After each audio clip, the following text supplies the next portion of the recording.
Hi everyone, welcome to Comics from the Multiverse, the DC Comics podcast from the Multiverse Podcast Network. I'm Peter Bradley, and joining me on this journey, on our second ever episode, Matt Sculthorpe. Hey, what's up, people? And the Ginger himself, who now has representation once again in the comics, Connor Ryan. Hey guys. Don't sound any less interested, Connor. I'm sorry, I'm ill. I can't sound more interested. Well, we know you're Ginger. You should be used to that by now. I know, but I'm ill on top of the gingerism. It's a separate issue. It's a double diagnosis. Yeah. But yeah, Ginger. this is DC Comics Podcast, and this is the second week. This is the second week of Rebirth books. The first full week of, we had the one shot last week. This week we have the first four main series, or the one shots leading into the main series. Which, by the way, if you want to make comics easy for people to get into, for new people, having an issue before issue 1 is just, why do it? Just make it easy. Marvel calls that a zero issue, and they charge you $5 for it, so... Well, wait a minute, Matt. Wait a minute. We did really well last week. We didn't badmouth Marvel once, and we're 2 minutes into this, and he's already cracked the joke. It is a DC podcast. I mean, it's got to happen at some point. But, and I love... And don't get me wrong, I love it. I just... At least they had the decency to only charge $3 for one-shots.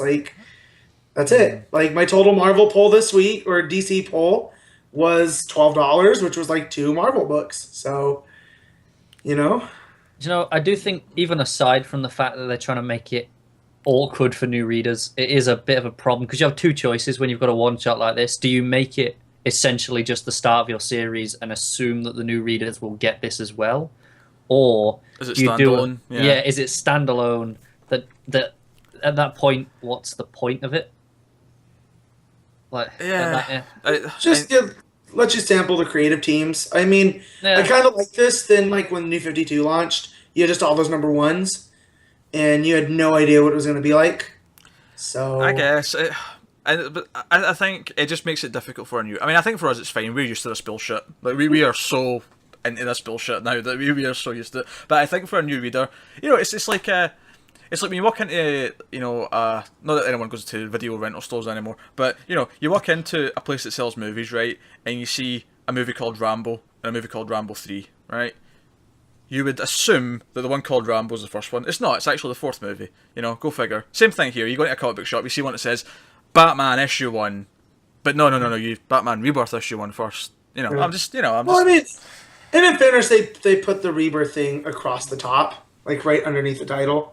So, it'll be fine. That said, I did have a bunch of people that weren't up to date with Superman message me and ask me what the hell was going on. Yeah. So I mean, there's your cons, but with your pros, you get a fresh start. Yeah. Number one. Well, anyway, so yeah, we'll get 4 books to talk about today. We have Batman Rebirth issue 1, Superman Rebirth issue 1, Green Lantern's Rebirth issue 1, and Green Arrow Rebirth issue 1. Just to make it a mouthful this week. Yeah. So, so we're going to go through those in order. Spoilers for the books. I'll warn you at the start of every episode that we're going to talk about the books. It's a review show. There's going to be spoilers. So if you've read them, great. If you just want to keep up to what's going on in the books you're not reading, also great. You'll more or less get that too. So, so first up, I think we should tackle Batman Rebirth issue 1. Which is written by Tom King, but also Scott Snyder. I forgot that he was kind of helping a little bit with this. Yeah, I wonder how much he actually did help, though. I think it's partially because Duke is his thing, and I know Duke is featuring in the backups for All-Star Batman, so I feel like he's helping plant some of those seeds there in this issue. That makes more sense now. Yeah. I like that. Okay. Yeah, actually that pans out. Also, art's by Mikel Janin, or Janin. Yep. I'm not sure how you pronounce it. Janin? Janin. Yeah. That's how I've always said it. Michael Janin. See, I'd have said Janin, but... No, it's definitely not Michael. It's Mikel. I don't know why I said Michael. I just read Michael somewhere else. I'm just telling you how I read it in my brain, so I don't trip over it. Yeah. I'm saying I'm right. I'm saying that's how I do it. But essentially the first thing I want to say is I actually really like the art in this book. Yeah, it's fantastic. He's fantastic. Yeah, it's really, really pretty. And I don't want to... I'm not bad-mouthing Capullo, because Capullo obviously is very good. But I'm really enjoying that it's a different look to what it was before. Now, admittedly, this is all going to go to shit in 2 weeks when David Finch is doing issue 1. You know, I had to saw some of remind the preview art for that, and it's not awful. Yeah, do you know what? The difference is, he's not always awful. He has been awful. Go back and look back when the New 52 started, Batman Dark Knight. It wasn't issue 1, but it was like issue 2 or 3. By like issue 4 in, I think he was burnt out and was rushing it. There was a cover of Two-Face holding up Batman, and Two-Face holding up the Hulk. It was the worst thing I'd ever seen in my life. But he's not going to compare to Janin, which is a shame. But Janin's art here is really... I'm assuming Janin's on the second arc. Yeah. So... which, I mean, admittedly, with a double shipping, it's not going to take that long to get there. Yeah, nice. I've been following his art in DC for the past few, like from Justice League Dark to Grayson. Yep. Obviously, he did an issue in the Superman crossover last month or 2 months ago, whenever his issue was. He was a great Superman. He's just fantastic. Yeah, but he's really good at the human heroes that aren't superpowered. So, like the Grayson, Batman, Constantine, or is it Constantine? I don't know. It's technically all those Tyne, characters. but... Yeah, but like I loved his Zatanna in Justice League Dark. Like he drew her in a way that I have never seen anyone else do. So I am excited to see where he goes with Batman now. So in this issue, the colorist too. I like the softer colors. Yeah, because with Capullo, we've got a lot of darkness, and that just fits his style better. So it was a nice. Not a compliment to that, but I actually really like the overall art style and the tone of the book. It feels like a new, fresh run. You know, it feels like we're in a new era. And I've seen mixed opinions on this. I actually did like the issue. I don't think it's perfect, but I do. I like the whole the seasons thing syncing up with Calendar Man. I think it's the best use of Calendar Man I've seen in a long, long time. Now, correct me if I'm wrong, but this whole thing of Calendar Man sort of rebirthing. It's new. It's new. New. I was like, I don't remember this being a thing. And see, this is my main problem with Snyder doing the villains like that. If this was his, so it reminds me of the Mr. Freeze switch up. It's kind of change for the sake of change. Yeah, but I quite like it, so I don't mind it. Well, I think I think here the thing to take away though is that Calendar Man wasn't that interesting before. Mr. Freeze. We'd already had like this really good version that everyone kind of accepted as being the main Mr. Freeze. Calendar Man, I mean, who's a massive Calendar Man fan? But my point is, I like a lot of the Gotham villains. They're all nuts, right? That's why they go to Arkham Asylum, and I like the idea of a guy that was so obsessed with the calendar, like he wasn't a threat. He was just crazy, So he would try to pull off these jobs that were. Because I don't think every Batman villain needs to be a homicidal maniac. That's why I always gravitated towards Riddler. But, I think here... They've kind of moved away from that now, though. I mean... Yeah.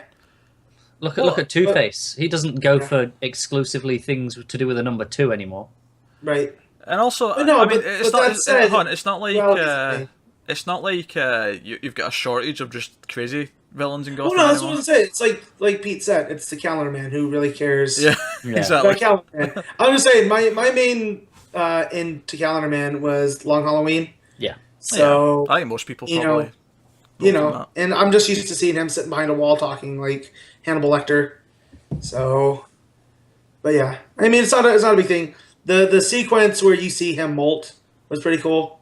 Definitely. So, also just a sort of on the nose kind of like tie into the use of the word rebirth. He literally rebirths at one point. I didn't think about that until you just said it. So yeah, now you're like, this is genius. I'm not gonna say genius, but they had to justify the title of the one shot somehow. Yeah. Yeah, there you go. What I do like as well, I like some of the more fun elements that they've added in here. It's a bit over the top, but I like Bruce doing pull-ups or chin-ups. Oh, see, I didn't like that. Off the helipad. I didn't like I didn't like the idea. It was just like, look how eccentric the billionaire is. Like, he's doing pull-ups on the helipad. Like, all right, cool. Also, Lucius Fox saying is 137 degrees, too. I'm just like, so he needs more of a challenge to do pull-ups. All right, cool.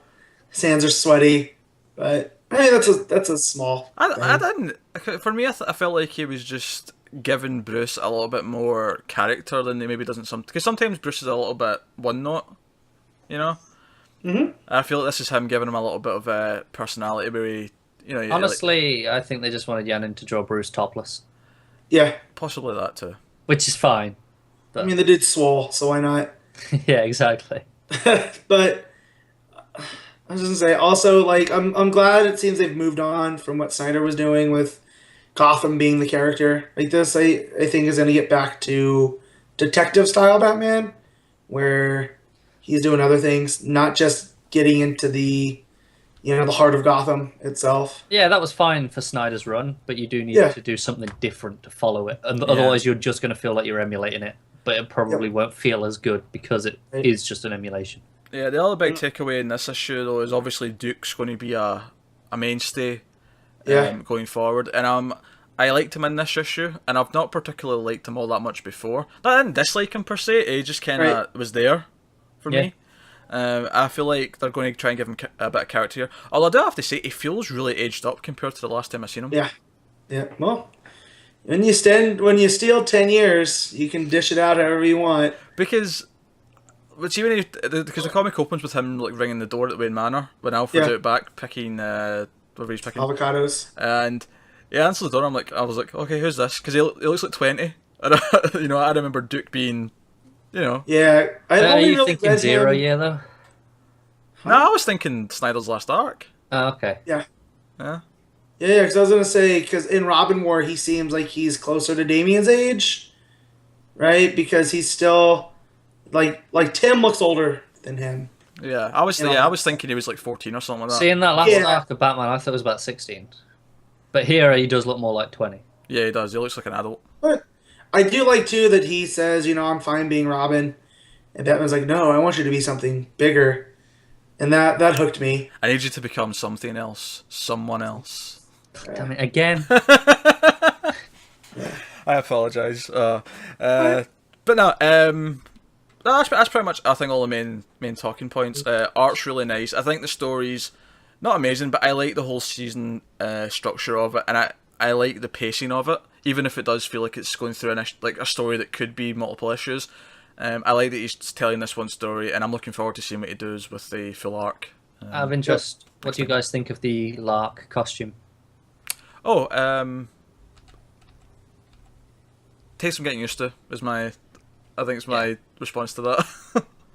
Yeah. I like the yellow black color scheme. Some of the way it looks is a little bit. I think the cowl could do with maybe a bit of a redesign. The cowl is the thing I really like. The bat eyes, like his eye hole bit is a bat. I think that's really cool. I think it's got like little daredevil horns almost. Yeah, it's like ears, but incredibly short.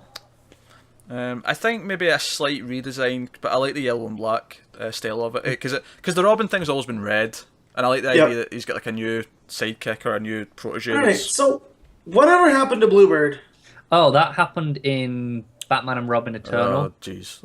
So at the end of that, she basically retired temporarily. She wants to go off to college or something like that. So she says she'll come back to it later once she's had her education. Or whatever. I really liked Harper, and me too. The first half of Snyder's run, and I'm kind of.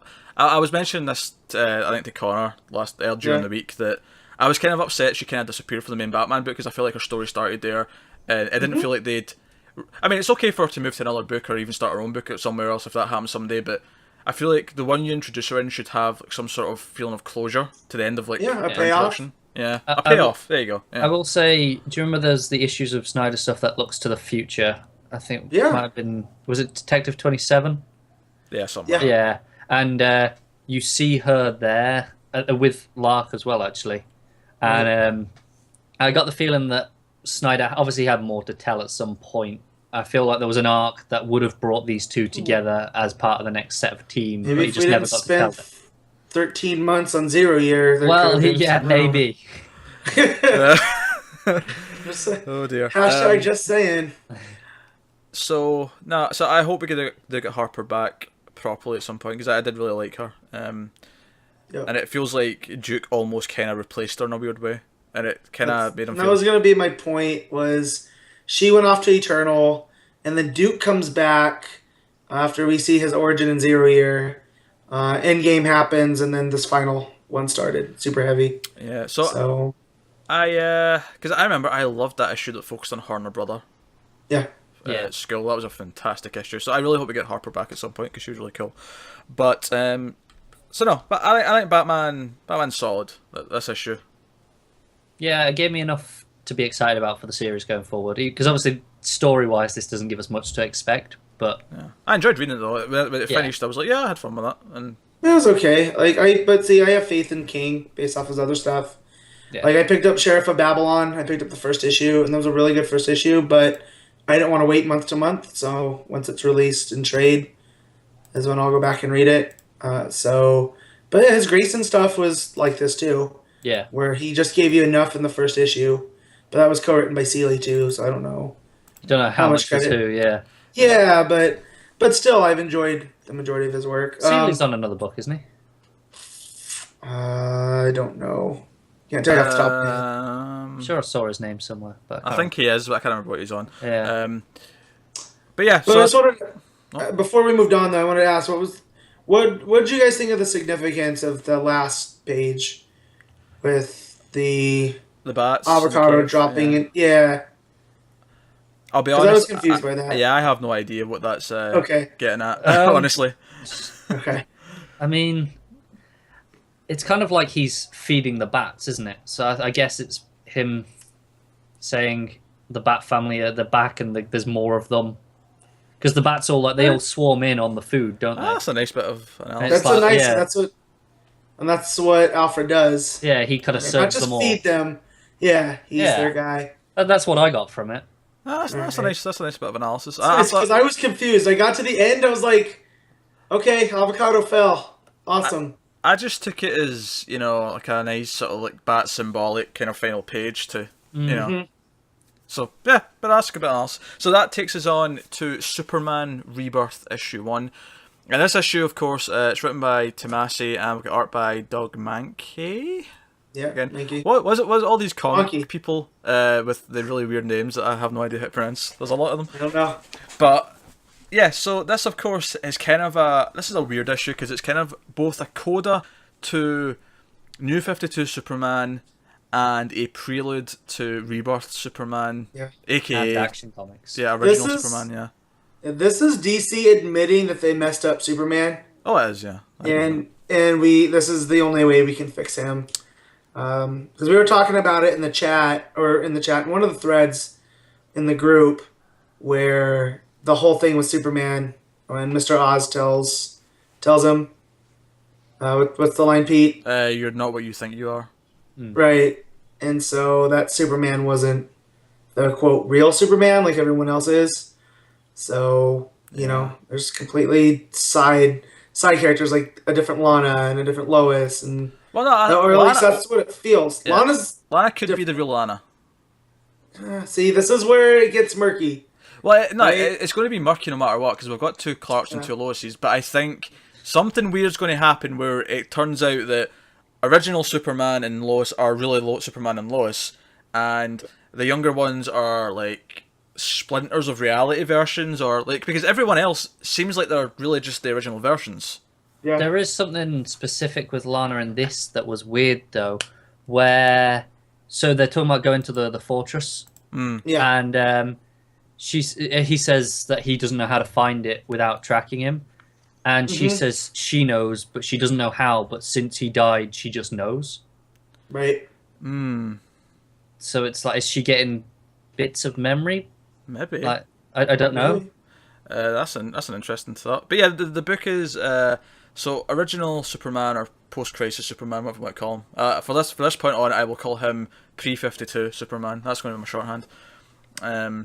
And he visits the crypt of the new Superman's like grave. They've not built a statue yet, so he goes down to. Which I like how he mentions that too, is that no matter what, Metropolis builds a memorial to a fallen Superman.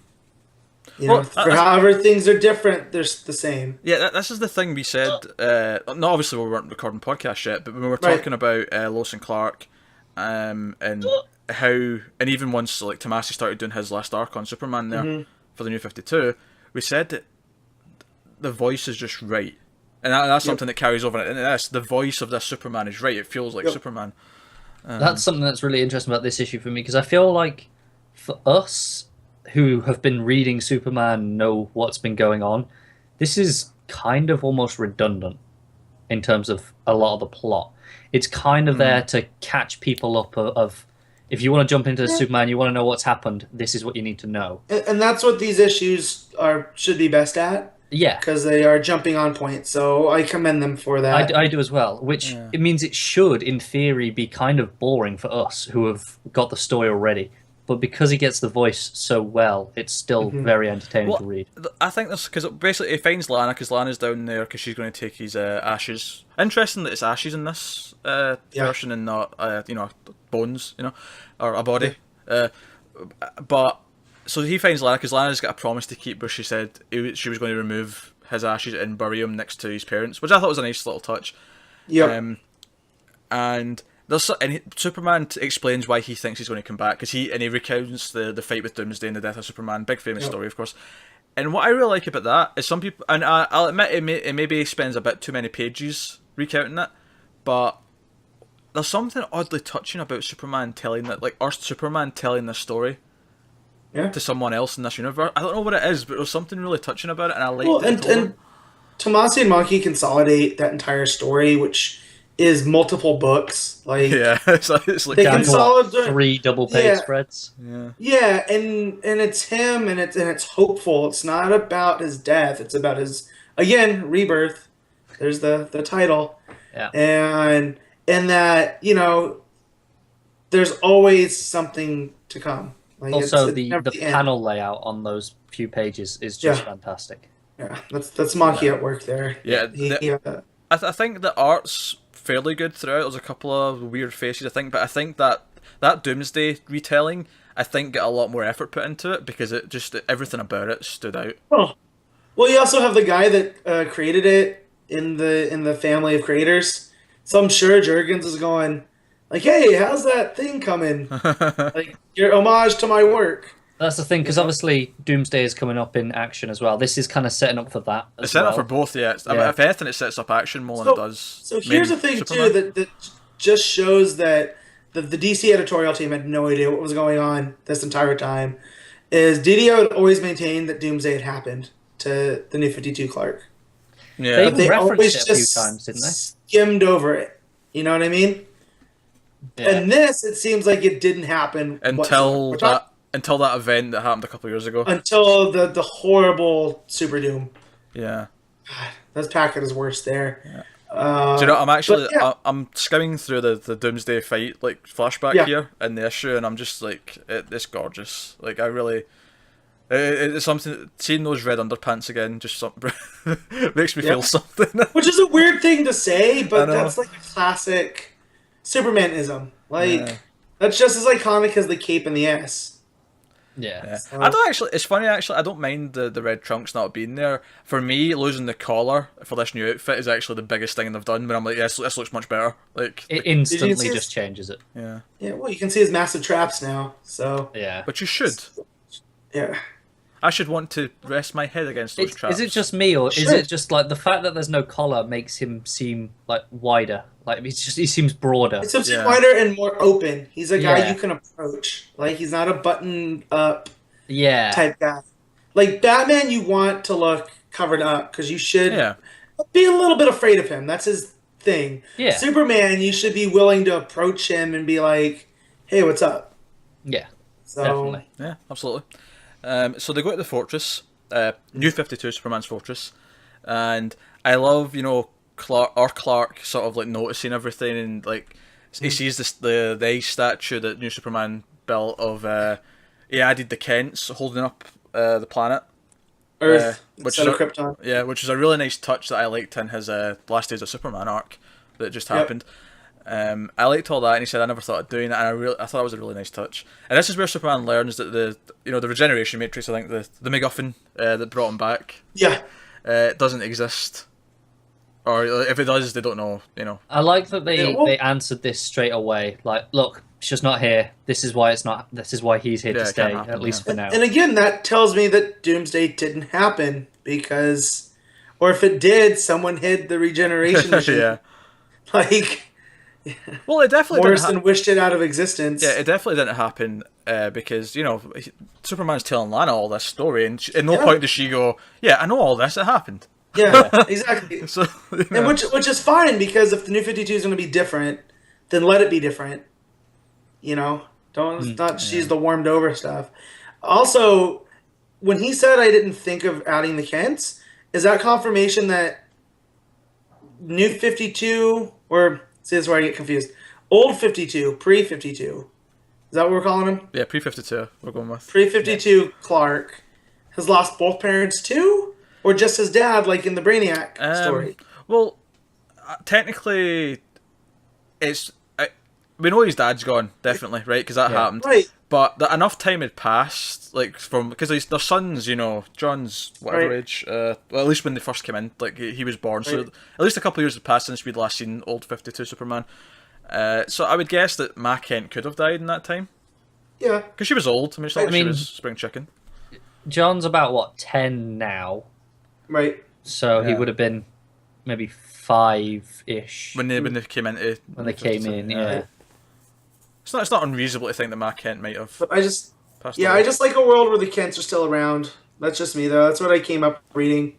Yeah. Like Birthright era. And I don't don't mind. years, I don't mind old Superman's Kent's been dead now though, because all that history happened where he was Superman with them alive. That you know, it meant something. Right. Yeah. The problem in New 52 Superman, it was they're already dead and we're never going to see them. And again, that was based off of Morrison telling his Golden Age Superman story, where they were dead, and that's why he came and wrote for the Daily Star. You know, he had no attachments to Smallville anymore.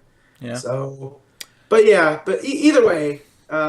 That packed a punch when you saw the Kents holding up Earth. And obviously, once he realises, right, he can't bring him back, he's like, okay, I'm going to help you fulfill your promise. And they go to Smallville, and he helps her. And this is the last 2 pages of the book. And this is, for me, this is what makes this book actually kind of amazing. Because the last thing in the second last page, so Lana's talking about things, and old Clark says, I just wanted you to know that 2 young Clark Kents on 2 different worlds. We're very lucky to have Lana Langs in our lives. That made me tear up. This is the second time in as many weeks that this DC have made me tear up. I'm almost doing it right now, just thinking about it. God damn it! That made me tear up. That really meant something to me. It's the fact that it's followed as well by the silhouette shot, and silhouette shots are always effective, aren't they? Yeah, they always are, and it's just her. 'Cause that's the other nice touch here is that he can do it in 2 seconds if he wants to, but she's like, no, I want to dig. Yeah, and you just see him flying off. What I find really good about that panel though is she's silhouetted and doing it, but he is in the light. He's in the light, yeah. Yeah. That's the old, and he's going to be the future. Let's not forget Superman's a character of light. He gets his power from the sun. You know. Yeah. So. And that takes us to the last page, and our Clark adds New 52 Superman to the Kents holding up Earth, which I thought was a really nice. Do you know what, for a character who, for the most part, we didn't really like, his last arc and then this issue have oddly made me honour him, at least. Like, they've honoured him in such a way that in hindsight, I'm kind of okay with his existence in a weird way. Yeah. Yeah. And it's just the idea that Superman would honour this other version of Superman is a really nice little touch. And then the last line of the book, of course, to set up the fact that he's now going to take the mantle, or return to the mantle, I suppose, is all that tomorrow is missing is Superman, and he smiles, and it's like, now you could argue maybe they could have used a final page of him actually putting on a suit to really like drive it home, but I actually kind of like the idea that it's a little bit more just. It ends with him smiling. There you go. That's all you need. Like, I feel it's also Tomasi, because I know Tomasi and Johns are close. Because when Johns was writing the Rebirth or the Recharge Green Lantern, he named a character after him, Isamot Cole, which is Tomasi backwards. Right? He's the lizard guy. And so I just felt like Johns was like, hey, I'm taking over the DC cinematic stuff. Don't forget Superman's supposed to smile. And so Tomasi is like, all right, got it. And there we go. Oh, that's really... I think the thing is also this whole issue is about Superman being dead. It should be sad and somber, but instead he sees the hope at the end. It's like, well, there's still something there to come. Yeah. I'm still here. Yeah. It's still very encouraging as Superman fans, I think, see this. Also, as a Supergirl fan, I like the message that plays in the fortress. Yeah. He's like, That's right. because he thinks that there won't be another Superman, so he's like, Kara, you know, I almost would have loved It's yours. seeing Kara have to step up and for a take little that while. role. Yeah, I'd like that. Almost in like a Batman's gone, so Dick has to step up. Like Kara, that'd be a cool thing to explore. But We got that kind of in the TV show, though. yeah, So that's kind of what she's doing. So, and that's scratching that itch, but it would have been cool. And who knows? Maybe that'll be the first arc of Supergirl is dealing with the time between. Because we saw her in, what was it, Last Days of Superman? Or in Super League? I think she's also one of the panels in Rebirth that the site of the death. Yeah. Yeah, so we saw her in National City and doing those treatments to keep her powers up. So there's a story to be told there. Yeah. I agree. I'm looking forward to Supergirls, but it's a shame it's not till September. But that's just good marketing because the show will be coming back soon after that. But, on the CW. Yep. Which means it will last for a long time, which is great.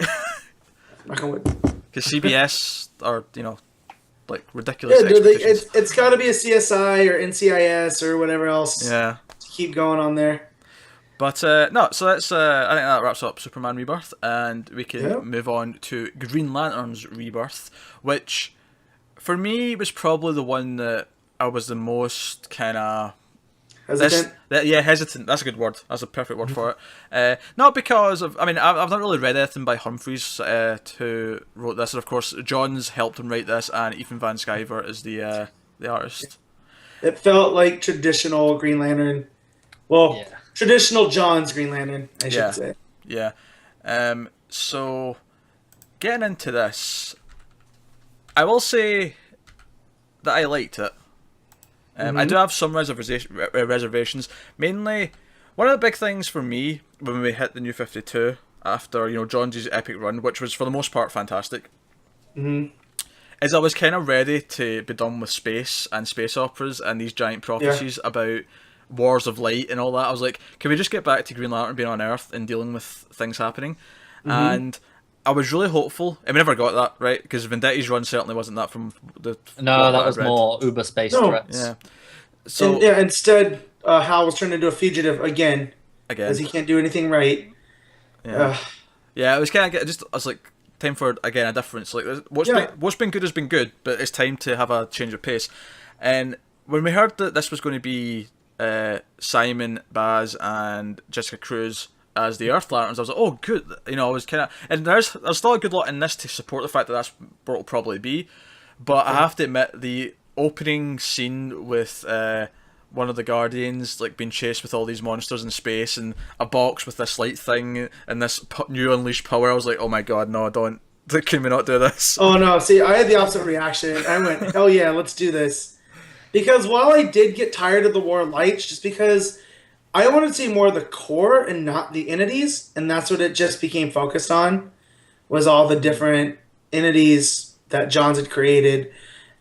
This, though, you have the Dominators show up, and they are so inept, traditionally, at doing anything, that seeing them swarm and actually be good at was a nice change-up. Although, it could be argued that they're still not that good, because the guy opened the box, and the Lost Guardian, and ended all that. But yeah, I felt at home. I'm interested on how, because obviously Hal Jordan and the Green Lanterns doesn't get a rebirth issue, so this is doing the same as what the Superman one did, set up for both books. Is this going to play out in Green Lanterns or Hal Jordan? I hope it's the latter. I'm thinking it might be because that's the space-based one. Yeah. Well, but you also have Atrocitus, because he's the one that is narrating the beginning. Yeah, but they already said they're going to be the villains in the first arc on this book, right. Green Lanterns, so it would kind of make sense that this box of light thing is going to be more to do with Hal Jordan. So that you might be right, yeah. He's looking for both, so this might be the tie-in, but I still feel very much that Jessica and Simon are going to be the Earth-based Green Lanterns, and they're still going to intervene. Yeah, I hope that they're Earth-based and it's their beat. That was something they said at the WonderCon thing, that Earth is their beat, and I hope that's kind of the feel we get of it.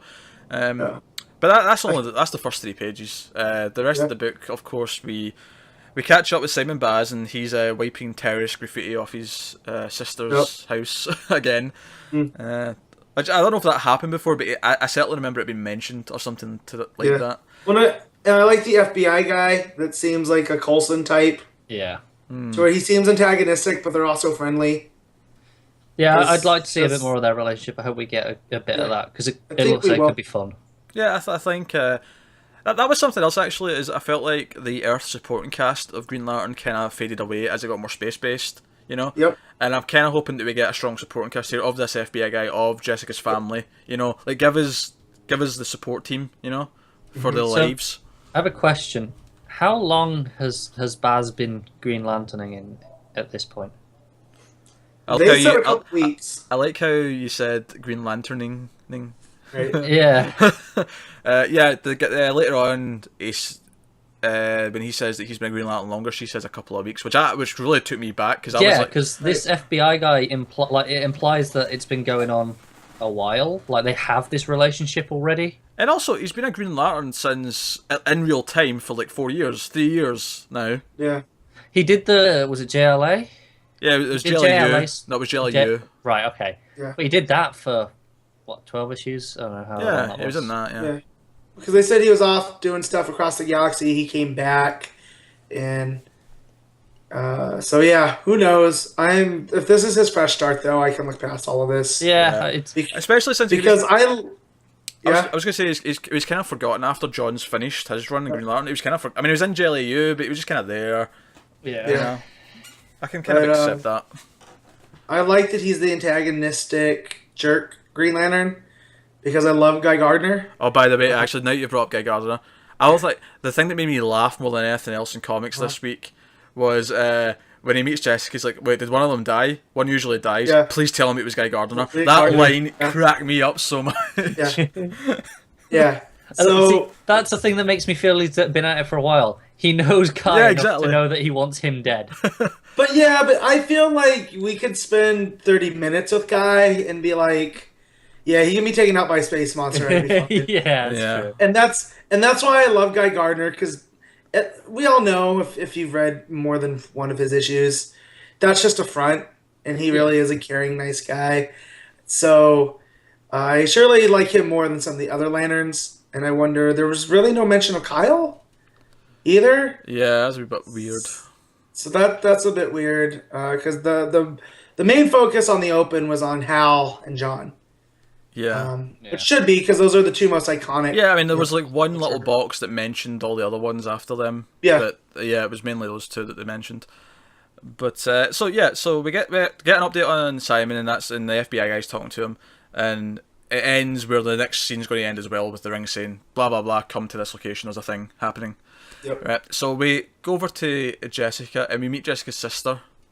And we get like a little update of her life, and I think Jessica's going to go and live with her. So, which is why I'm thinking she's going to be a supporting, cast member here, and we're going to actually get to see that relationship. And I actually really like Jessica. My takeaway from this book is that she's one of my favourite newer characters that have been introduced recently. Yeah, definitely. I like her. I like her spunk. Although, keep in mind that at the end of John's run, there was that teaser that things could go bad with her down the line. So, I don't care. You guys don't remember that? Yeah, but how much will they actually...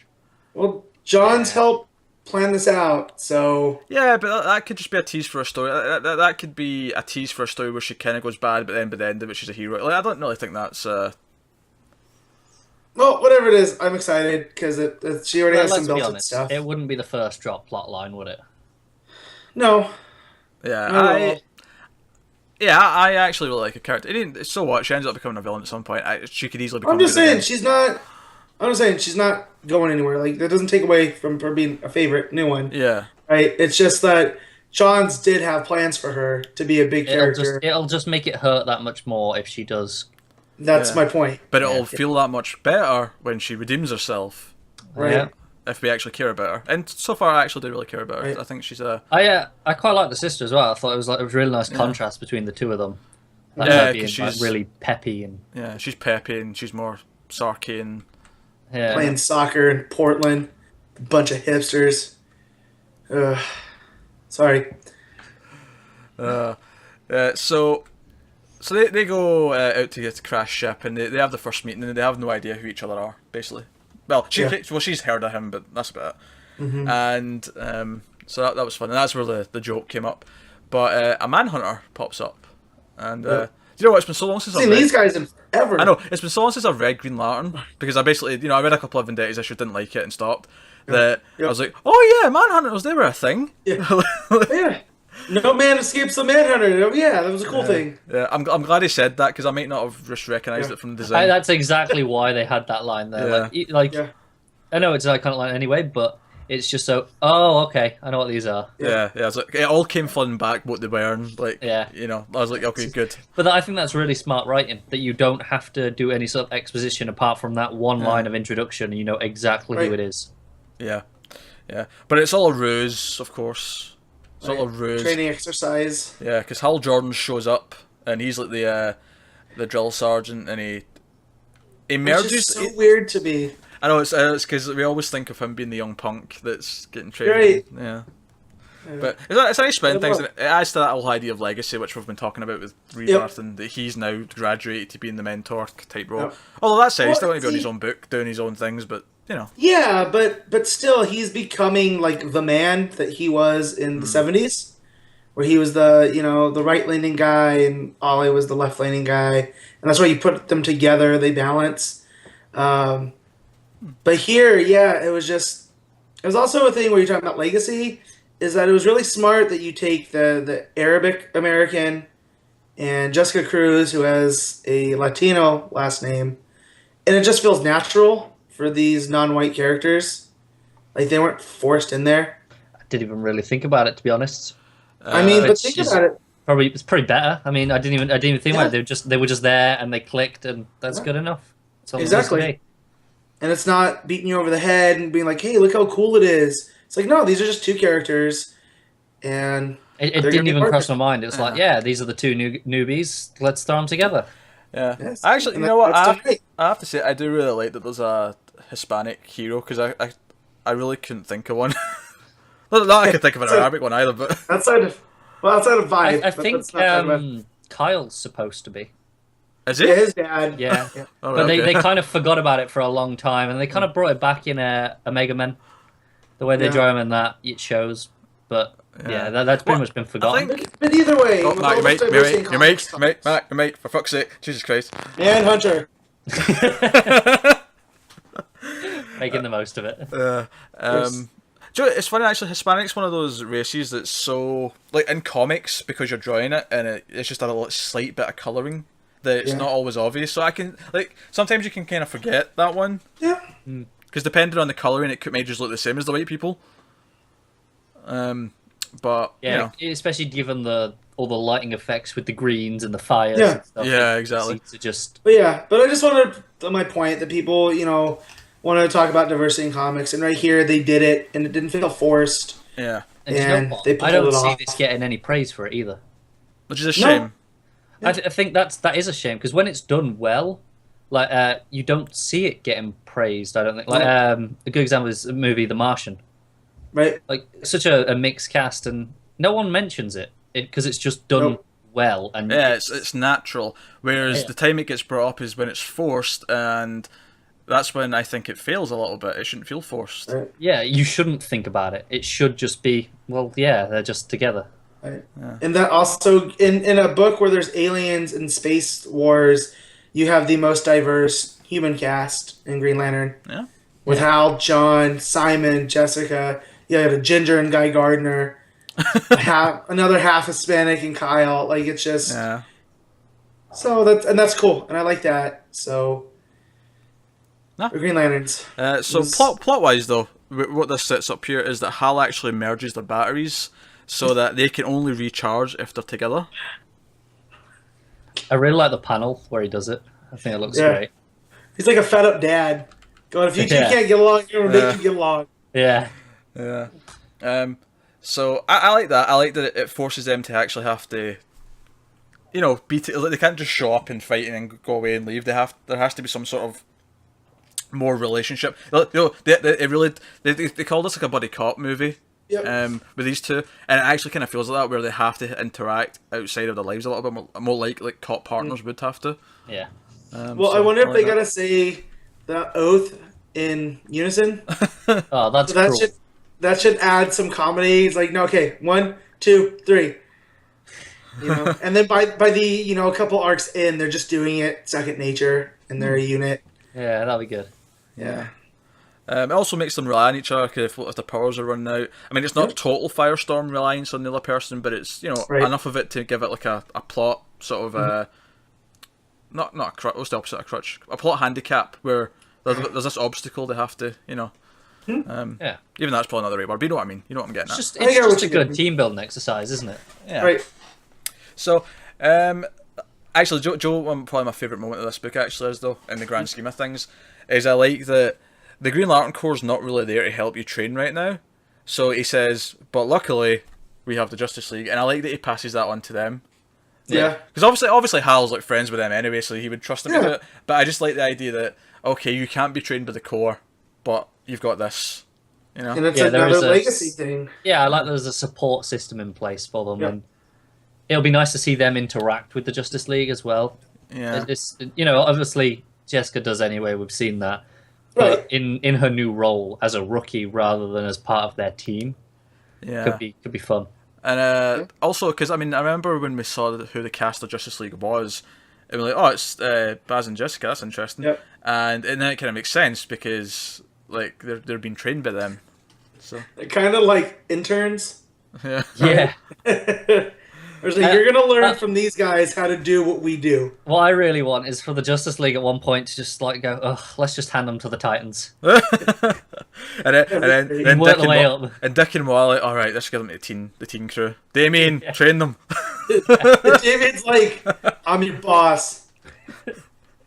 Oh, I'd love to see that. That'd be great. Actually, I do want to see Damien and Simon interact because each would not take what the other is That giving. is true. Yeah. Yeah. Actually, Joe, I'd actually really like to see. I actually kind of want to see Damien interact with old 52 Superman now. I want to see Damien, like, I don't know, just.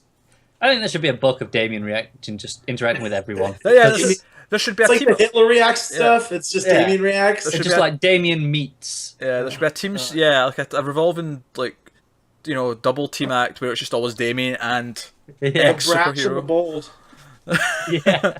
Bold. I like it. I mean, remember that issue of Brian Q. Miller's Batgirl where Damien was Yep. Stephanie Brown and they have that issue where she I don't tries to need teach him to be a I don't kid. need a babysitter. We'll tell that to your dad. I don't need a babysitter. And, like, it was fantastic. Yeah, good stuff. But yeah, so that's the setup, and then we just find out at the end who's been narrating, and it's Atrocitus and the Red Lanterns are going to be the villains, which means more Red Lantern Cat, whose name I've forgotten, but I love him. Oh, I used to know that. I did as well. I used to know as well. It's been so long since I've read They Green have Lantern stuff. Fleas and oh man, Dexstar. Yeah, Dexstar. Yeah. Oh, I'm so disgraced at I had to myself. pull deep. It was funny. See, I have a Green Lantern poster on this wall right here. So I just had to look up, and it came to me. Inspiration, yeah. Yes. So as far as this book goes, though, I really like what I thought I'd like. I liked, and that was the two characters and their interactions, and I'm hoping that that'll Yeah. be the standout of this book going forward and what they focus on. So, nah. So good. All right. So staying green for the final book this week is Green Arrow Rebirth issue 1. Now this is Ben Percy and Schmidt, who I'm not familiar with, so I don't know his. Otto Schmidt. Alt Schmidt. Is it Alt Schmidt? No. Yeah. Such a Teutonic name. That is a really cool name, actually.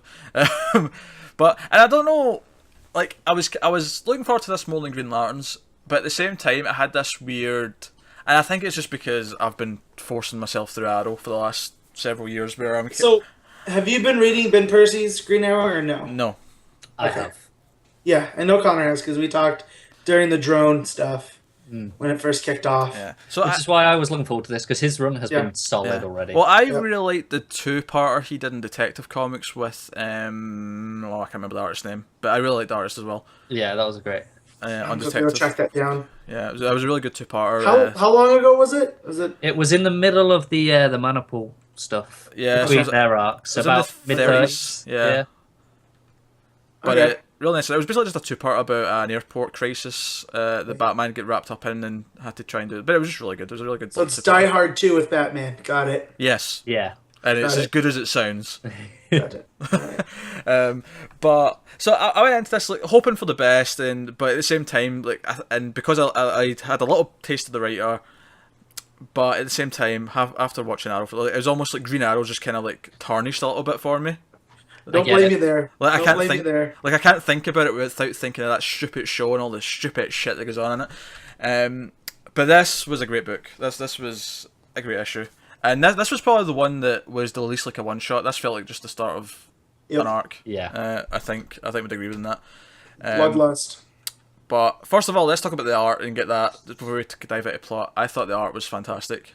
Yeah, I want a specific shout out to the colors. Like that first page is just gorgeous. Those oranges and the blues melding. It's just fantastic. I agree. And what the great thing about the oranges and the blues is it really contrasts with the green arrows that he fires and things like that. It makes the greens really stand out. It's great. So do you think they're using Seattle to get away from the show? They've been using 'Cause- Seattle for the New 52, I think. I know, but like they could have easily moved him in Rebirth Star City. to Star City. That said, I think it's actually because Seattle used to be Black Canary City, and I think that's like a reference to that more than it's a get away from Star City.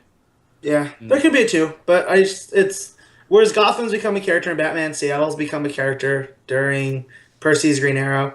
Yeah. Like he goes into like the history. Like here, he talks about the Hearst family, which is a little close to the actual Hearst name, like the publisher and whatnot.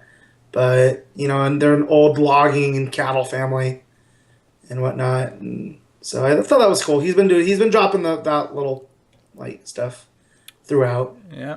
No, and I think the fight scene specifically, there's a few pages in where he's fighting with the cloaked person, and I really like the layout of the panels, and they've got this sort of angular sort of overlapping kind of thing going for them. It gives it this nice energy as it's going through. Yeah. So I really like the art, and the page where we first see Black Canary as well, and she's of course smiling, which is a nice return to form. Alright.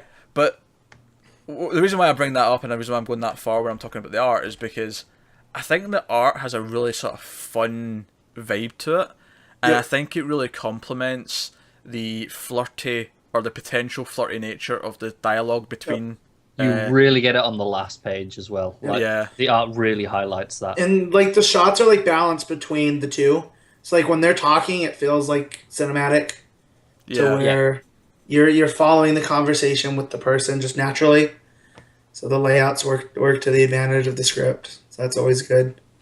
Yeah, it's really great, and I really, again, the color scheme. I'm looking at them in the apartment. So they found this kid who's been kidnapped, who was attempted to be kidnapped by this hooded character, and they take him back to his penthouse. And I'm looking at the colors here and the color scheme of the walls, and it's oranges and blues, and even Black Canary herself is black and blue in the outfit, and it complements his green really well.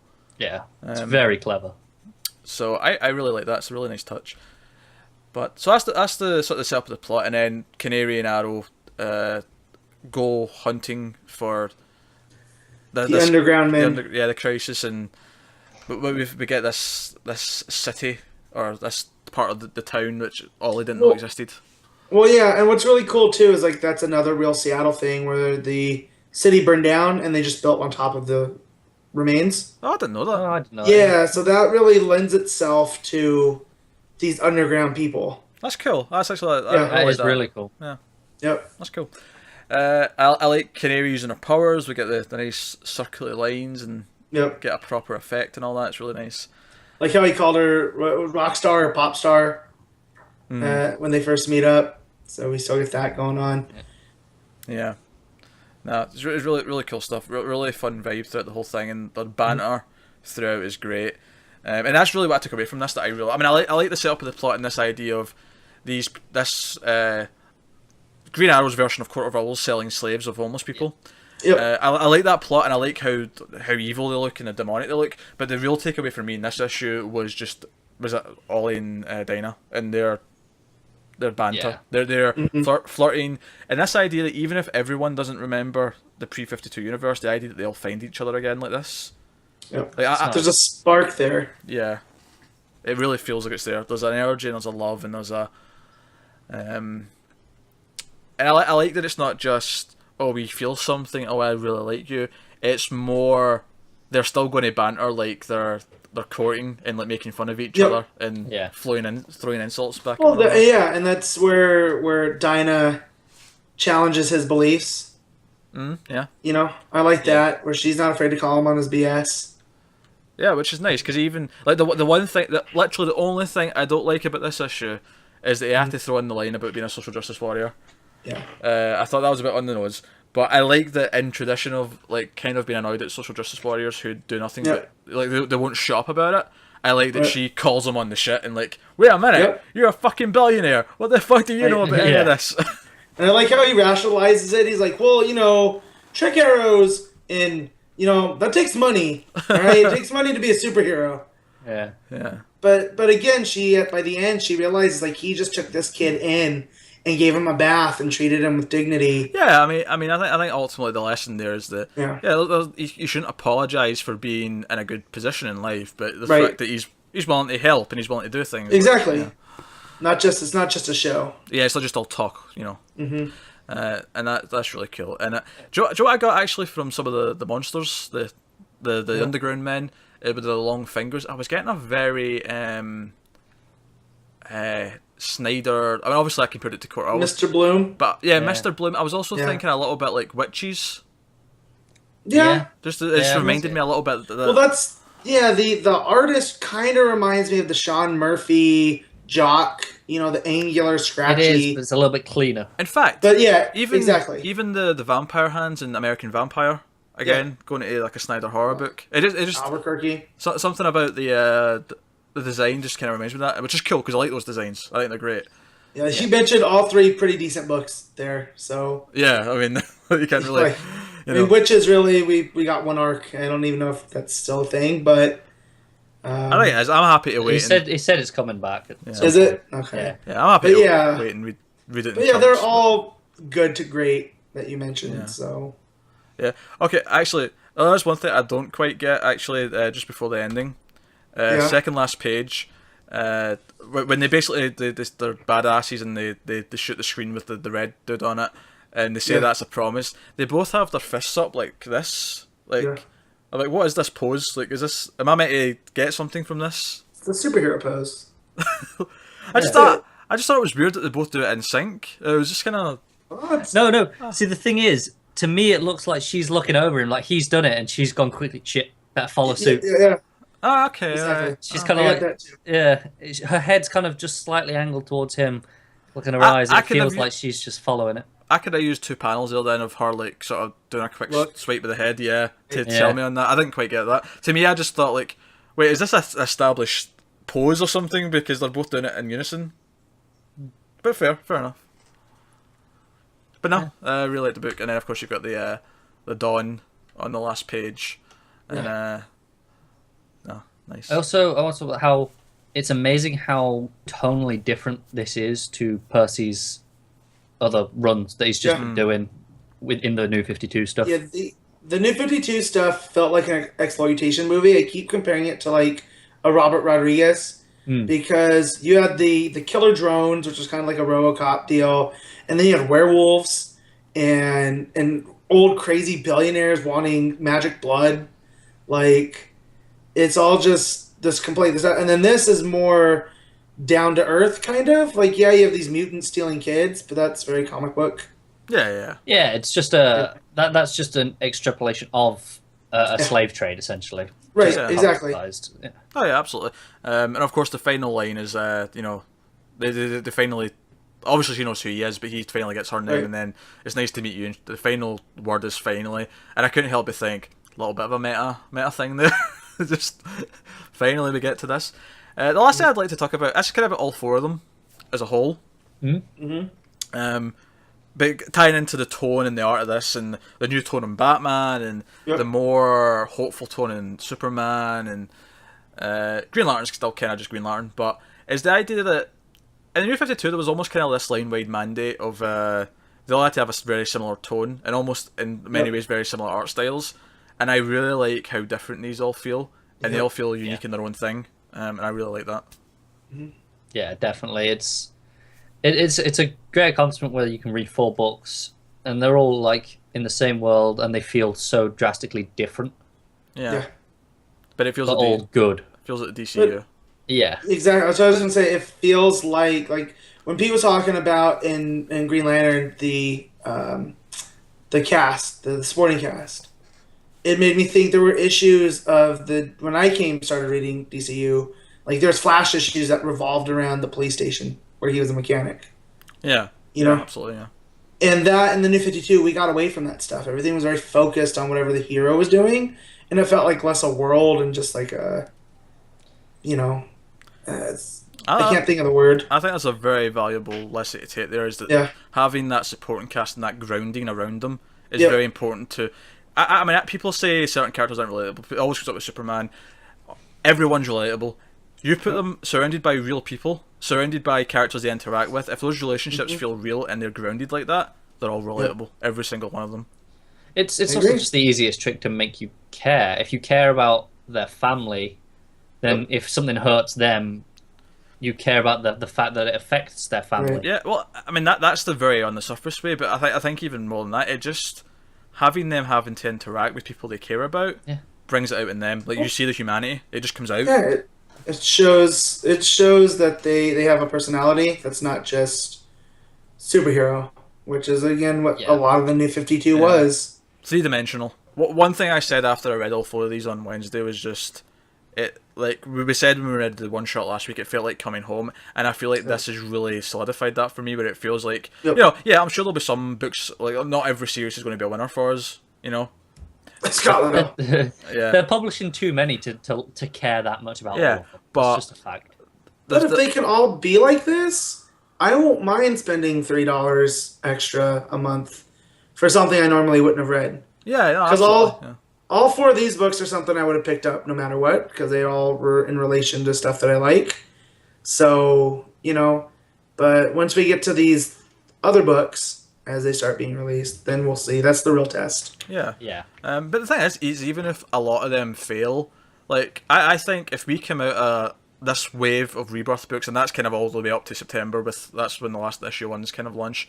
Like, if we get to that point, and we are, like, really deep into, like, 15 books out of the 28 or whatever it was they announced originally, then I think that's, like, head and shoulders a win. Like, there's some as well that I think will be good, but like as we were saying, these are all very different. There'll be some that just aren't for us, even though they're not bad quality. Yeah, I can see that happening. Yeah. So I'm very positive after this. Liked all these to varying degrees, and I think to wrap up this week, I want us to rank them. We're going to rank what we liked in whatever order. So who would like to go first? Or would I go first? You want me to? Yeah, you go first. You go. Okay. All right. Number 1 for me.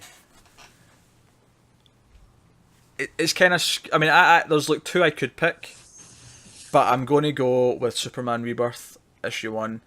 Because if you make me tear up, you're really doing something right. And I don't think objectively it's the best comic out of the 4, but it packed the most punch. And after it, I was like, oh man, I'm ready for this. You did, by saying that, by making you tear up, you've done something special. You've done nothing to not make me think you're not a robot. So, okay. Just had to let you know. Okay. And then I would go with Green Arrow, which I think is just, pound for pound, a good comic with fun characters, great art, everything just clicks. And then in third place, to have Batman Rebirth issue 1. Really liked it, like the new tone, like the art panels, the structure of it, and the promise of the future. And then in last place, I would put Green Lanterns, because it was kind of just the most normal one. But even that had a lot of stuff I liked. I liked the characters, and I liked this new buddy cop dynamic. So, no, win for me. Yeah. Matt.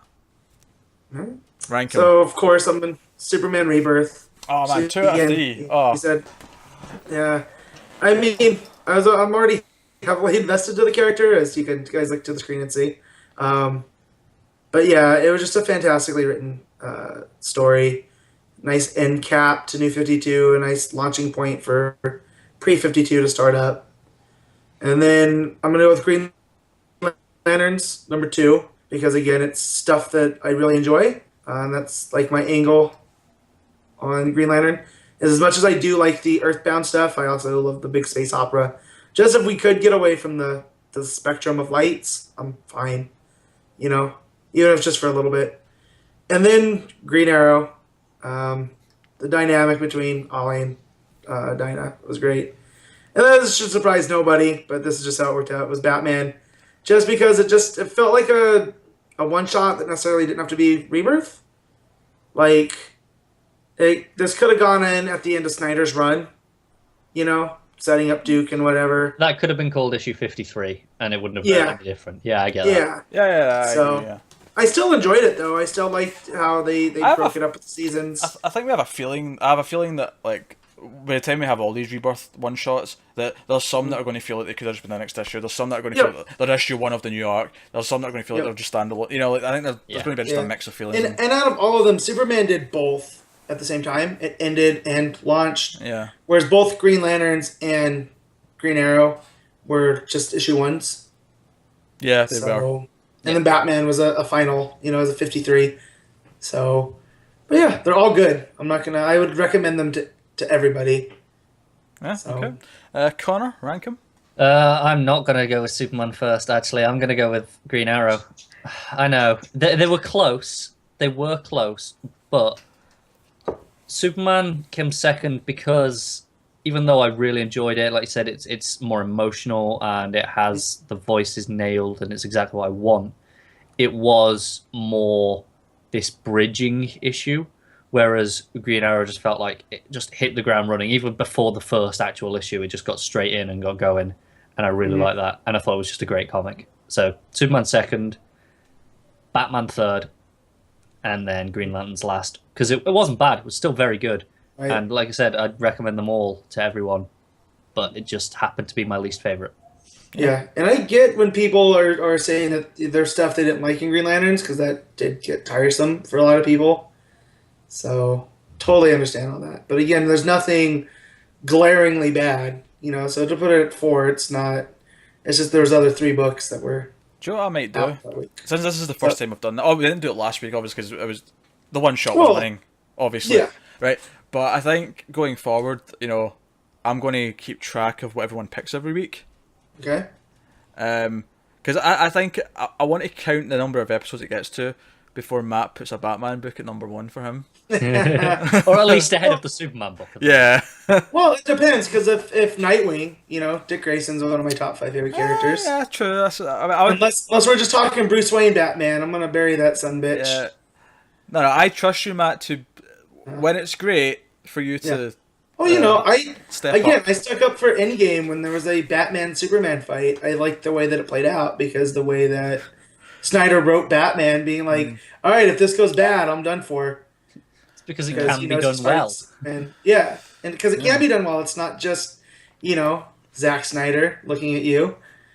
You know, there's smart ways to do this type of stuff that's not hacking and stupid. It's so over the top, but I love in that fight in Endgame how he had many red suns in the gloves. Not kryptonite, many red suns to power him a bit.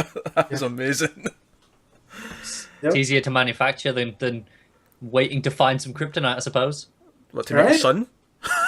Well, at least you can create the technology to do that. Like kryptonite, you just have to find. True. When he said many red suns, I took that as that was red ultraviolet light. Yeah, I suppose, that's a fair point, yeah. You know what I mean? Because we can produce ultraviolet light, yes, that's a fair point. Exactly. And if you make it red, you can weaken them, and, you know. Yeah. So, I wonder how easy that was to do, though. Is it like, because when you light like a movie set, to change the colour, you just put a gel in front of the light? Is that all, like, just have ultraviolet light? Well, it's different. It's a different spectrum, so it'd have to be a completely different kind of light. Ah, true. Like infrared. I'm sure Bruce can figure it out. Yeah, you're sciencing me here. You're sciencing me here, Matt. All right, Masters of Science. All right, so yeah, that's episode 2. That was our first full week of books. Exciting stuff. We'll be back next week, of course. We're going to take a minute to plug things and Twitters and all that jazz. Matt, where can the good people? I was about to say people. people. Where can the good people find you if they want to find you? You can find me on Twitter at MadofSteel57 and in the Mild Fuzz Facebook group. Check that out. Yeah, and if they wanted to hear you talk about other things, what show could they hear that on? You can also find me on 1.21 Gigawatts, Mild Fuzz Movie Podcast, where we will not be talking about Ninja Turtles nor Warcraft. So, yeah, good times. Bullets have been dodged. Yes. I don't know if you've seen the image that I put on Instagram. I think I put it on Facebook as well. When I went to see the Nice Guys yesterday, the Nice Guys was on the left, and right over to the right of it was Turtles 2. And I was like, go left or go right? Well, I know what choice I'm making here, thank you very much. I'm still going to see Ninja Turtles, because come on. Sometimes I don't learn from mistakes, but I'm not forced to, and that's the important part. Alright, so I have to give you the illusion of choice when I meet you go see a bad movie, right? Lesson learned. Right, yeah. Connor, where can people find you? You can find me on Twitter at ConnorRand94, and you can find me on other shows here, such as Almost Cancelled, where we talk about TV. There's no DC TV on right now because that's all just ended in the last few weeks. Can't you come back at the end of September, start of October, and we'll be heaving with it? Yeah, faced with Green Arrow or with Arrow now. Oh yeah, every time. But there are some comic-related shows on right now: Outcast, Preacher, and they're both pretty good. Yeah. It's very good, varying, and we're covering those along with a bunch of other stuff that's starting up for the summer. So you go check that out. Yeah, and we actually just recorded a video about our favourite shows of all time to celebrate the 100th episode of Almost Cancelled. Oh, nice. My list is questionable. Connor's list is so weird. And you're gonna go download that when we're done because I'm gonna have to yell at him for something. You'll find it easy to yell at me for that. Because see, mine, when you hear my top 10, you go, I may not agree with those, but I've heard of all those shows. The Wire and Breaking Bad and all that. Yeah, Pete's got all the usuals. This is boring. I went out there and went, fuck it. I'm getting interested on this shit. God. Warning, there's anime and it upset me. Okay, well then, ginger piece of shit. Alright, you can find me on Twitter and other social media at Wooble89, and of course you can find me, they've already plugged the other shows, but I'm also on a horror movie show.